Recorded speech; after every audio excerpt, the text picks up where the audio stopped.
কি চাইছে? শিল্প চাইছে না কৃষি চাইছে? কি চাইছে?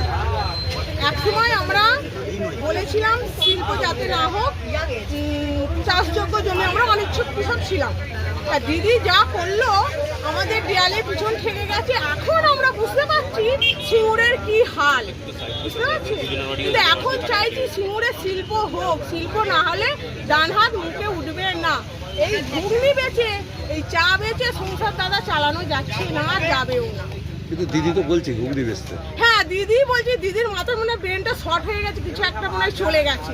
মনে হচ্ছে আমরা গিয়ে জুড়ে দিলে মনে হয় ভালো। দিদি তো বলেছে চপ একটা শিল্প। হ্যাঁ, চপ একটা শিল্প। দিদির মতো যে মুখ্যমন্ত্রী তিনিই বলতে পারেন, অন্য কেউ বলতে পারেন। আমরা করছি, আমরা জানি না। দিদির মতো মহিলা বলি হয়তো বলছে যে হ্যাঁ চপ বেচুন, ঘুগনি বেচুন। দিদির এইটাই ভালো। প্রধানমন্ত্রী আসছেন সিঙ্গুরে, একটা আশাই আছি তো স্যার, যাতে এখানে শিল্প হোক। স্যার যেন বলেন যে হ্যাঁ এখানে একটা আমরা কিছু কর্মস্থান করে দেবো, সেই আশা নিয়ে আমরা বসে আছি। মানে আপনাদের যে পরবর্তী প্রজন্ম, হ্যাঁ, তাদের আমাদের তো গেল, নষ্ট হয়ে গেল, আমাদের আর শুধরাবে না। যা হবার হয়ে গেছে সর্বনাশ।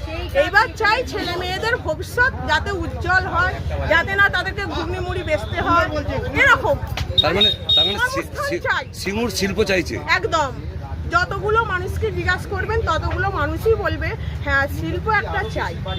মানে কিছু একটা লোক যেন কর্ম করে খায়, যেন আমাদের মতো বইয়েরা মায়েরা যেন ঘুগনি না বেচতে। মানে আপনারাও একসময় অনিচ্ছুক কৃষক ছিলেন। একদম। দিদির আশায় যে পা দিয়েছিলাম, দিদির নৌকায়, দিদিও ভাসছে, আমাদেরকেও ভাসছে দিয়ে দিদি ভাসছে। কি বলবো বলুন? কি নাম আপনার? আমার নাম মঞ্জু পাঁজা, সিঙ্গুর। সব এসেছে। ওই কি করে জানবো যে আমাদের কপালে এরকম লাথি মারবে বলে এসেছিল? যদি জানতাম যে এরকম লাথি মারবে তাহলে কি সদরটা খুলে দিতাম? বলবো কি বলবো? আপনাদের জমি ছিল হ্যাঁ, কত বিঘা? আমাদের 1 বিঘের মতো ছিল। আপনারা টাকা পেয়েছিলেন? টাকা না, আমরা নিইনি। তারপরে যখন দিদি চেক দিয়েছিল, ও শ্বশুরমশাই নিতে গিয়েছিল, সবাইরা নিচ্ছে মানে আমাদেরকেও নিতে হবে, এরকম। এখন টাটার যে কারখানার যে জায়গাটা, সেটার হ্যাঁ। অবস্থা কেমন? খুবই খারাপ, খুবই খারাপ। বেনা গাছে ভর্তি। এই যে দিদি বলেছে কাশফুল হচ্ছে। দিদি তো সর্ষে ছড়িয়ে দিয়ে গিয়েছিল। হ্যাঁ, দিদি সর্ষে কাজ কাটতে এলো না তো।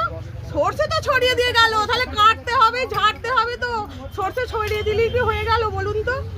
চাষ করলে চাষে পুঁতে দিলেই হবে, তার একটা কিছু ফল কেমন হলে দেখতে আসতে হবে না? কাটতে হবে, ঝাড়তে হবে, কিছু না। দিদি সেটা জানে। এবারে কি পশ্চিমবাংলায় পরিবর্তন হতে পারে?